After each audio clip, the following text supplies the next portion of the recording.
Today I'm going to be talking about 3 ways you can improve your film school application.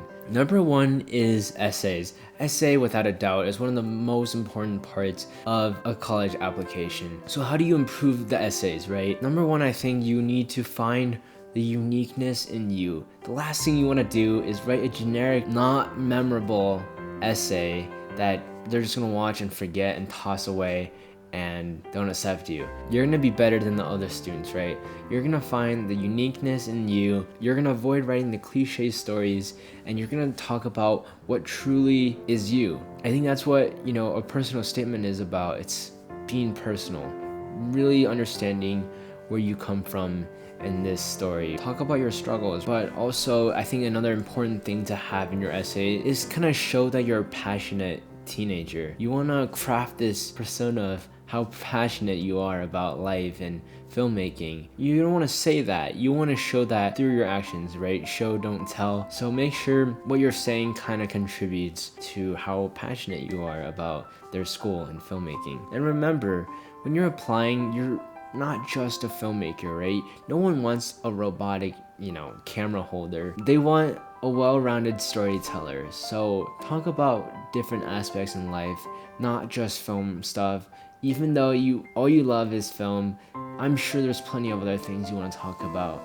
And you want to show your uniqueness, your passion, and your well-roundedness. I think these are the 3 elements you're always going to want to thrive to have in your essays. Next thing I want to talk about is the portfolio, right?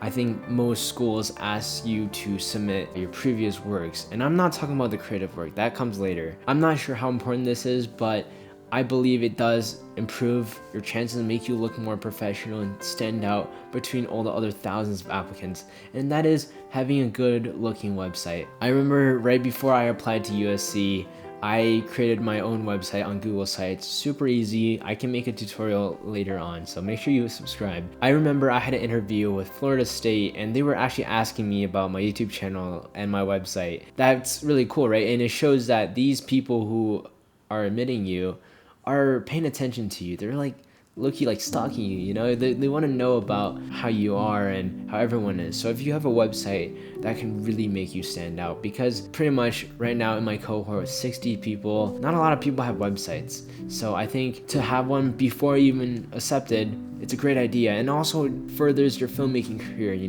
can just show someone your website and they're like, wow, that's so cool, and they know more about you. And it's not just for film school application, it's all about showing your professionalism and standing out. You can use Squarespace. I'm sure if you're on YouTube, you hear that a lot. But I think the most professional one is WordPress. So if you want a long-lasting website, try to learn WordPress. I can make a video on how I updated my website from Google Sites to WordPress. Another video later. Another thing I want to talk about is, because you're going to be making a list of all the previous works you've done, right? So I think a great way is getting Vimeo and getting a Plus account and then uploading your films on there. It also adds to the professionalism and it adds to your uniqueness. I feel like a lot of people, when they make the portfolio list, they don't link their films. And I think, if it's a bad film, don't link it. But if you're proud of your work, definitely link it. If they're interested, they can click it, Another thing is make sure you format it good. The headers, the different fonts, the underlines, all the different things, parentheses, just make sure you format it to look good. They know exactly what to look at. And include a variety of work. Maybe you shot some stuff for a company. Maybe you wrote something that was selected into a journal. So include a ton of work that shows your artistic abilities, but also it shows your achievements as well. And that's the next point I want to talk about is, if you're watching this before submitting, and if you still have a year or 2, make sure you submit to festivals, win some awards, competitions. It doesn't have to be the biggest festivals, right? But some small festivals, get some achievements, selections. It's always good. It makes you stand out and appear more professional. So number 3, it's the creative work.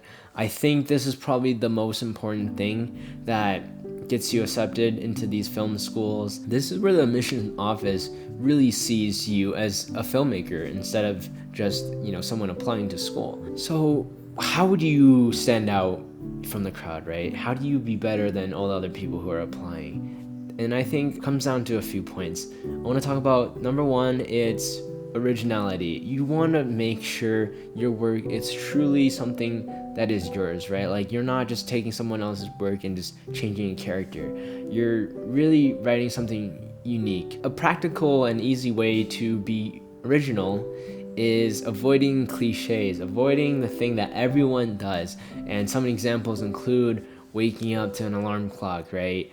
Using black and white for no reason just because it looks cool. Everything that just happened took place in a dream or someone's head. I can make another video on cliches another time, but just make sure you're avoiding these overused tropes in your film, and that can make it, more engaging. The person who watches your film knows and understands you're more than just a beginner filmmaker, right? Every school, every different admissions counselor, they're gonna be having different opinions on how your film should look.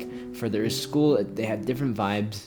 So kind of understand what the schools look for. Make sure you follow their guidelines, right? I feel like NYU is more leaning towards the artsy side, whereas USC is more like the studio conventional side. Ultimately, I feel like wherever you get accepted is kind of where they feel like you belong. And honestly, even if you don't get accepted, don't worry. Like I know plenty of really, really talented filmmakers that I'm friends with that weren't accepted, and some of them kept going, got more professional. Some, reapplied and then got in. I believe Ryan Coogler or something applied like 6 times until he got in.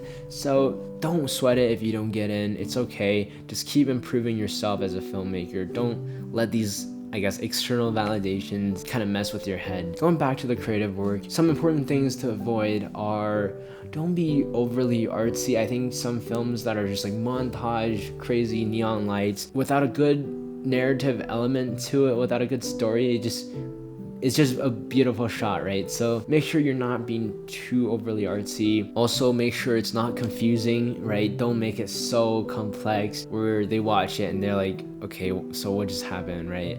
You gotta have them understand the story. Don't make it have such an ambiguous ending, right? Like it shouldn't be like the cop chases the criminal, he finally catches up, and then the cop, he smiles and the movie ends like that. Like what just happened, right? So make sure you kind of wrap it up. And I think the ending is super important. Make sure the ending is impactful and powerful. Maybe even add a little twist. That could be very interesting. And also make sure it doesn't have way too much exposition. Some films I get, requires exposition, but try not to limit the amount of dialogue in films. I feel like a lot of short films is just all talk and talk, and I honestly did that a lot too, until I figured out if you don't have to say it, just don't say it. Because I'm sure some of the acting in these films aren't gonna be Oscar worthy performances, audio won't be the best, so if you can talk less, I think that kind of hides some of the imperfections that most student films struggle with. And I think something that can make your film stand out a lot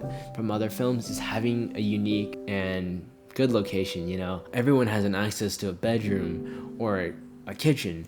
So if you film in there, I feel like a lot of other people could film in there as well. But if you were to, let's say, film inside like a paintball course, or if you film inside a cave, right? That's super unique. And some people might not have access to some good locations, but I'm sure if you explore around your town, you're gonna find some great places to shoot at. So make sure you find some unique places. But if you have a really powerful Oscar-winning story and you want to shoot in your house, I guess that's fine as well. Another thing I want to talk about is cinematography. As beginner filmmakers, we struggle with the lighting and having good camera. And I see a lot of videos, they say, oh, it's not about how good your shots look, it doesn't matter what camera you have. And that's true to an extent, but I think if it's bad to the point where it's distracting and all the counselor watches is the cinematography and they just forget what the story is about, that's not good. So make sure the cinematography, it doesn't have to be perfect, it doesn't have to be good, it just has to be not like distracting. So try to learn the basics. I can make some videos on cinematography. The story, right, it's original now. Make sure it comes from your own place, right? I think all of these things should be about what makes up you and your experiences. as a person. So really, you know, again, tap into what makes you unique, tap into what makes you different, because no one tells the same story. I was at the final presentation where everyone screened their final projects in my film class. All 60 films were so different, so unique, not one was even similar.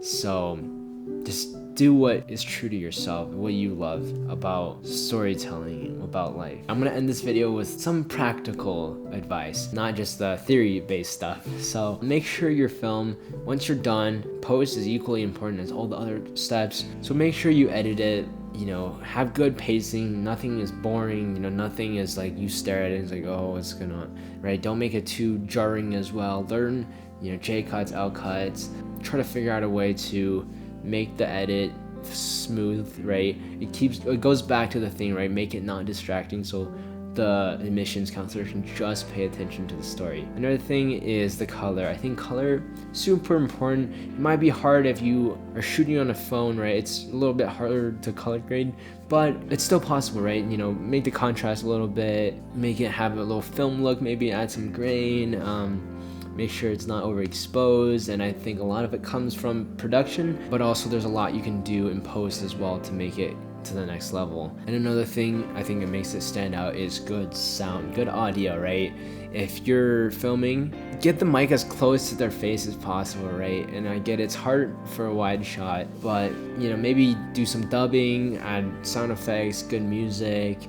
Obviously, it should be copyright free unless the school doesn't care. And just make sure it's as professional, as unique as you can do to make it stand out and for them to know you're the right fit for the school. If you made it to this part of the video, honestly, I think your chances of being accepted to a top film school just went up 50%. If you follow every step I say in this video, it can make you so much better than most of the other applicants. And if you guys want to see what my experience at USC Film School is like, then check out this video right here where I go through a week in my life. Anyways, I hope you guys enjoyed this video and best of luck on your application. I'll see you guys in the next video. Peace out.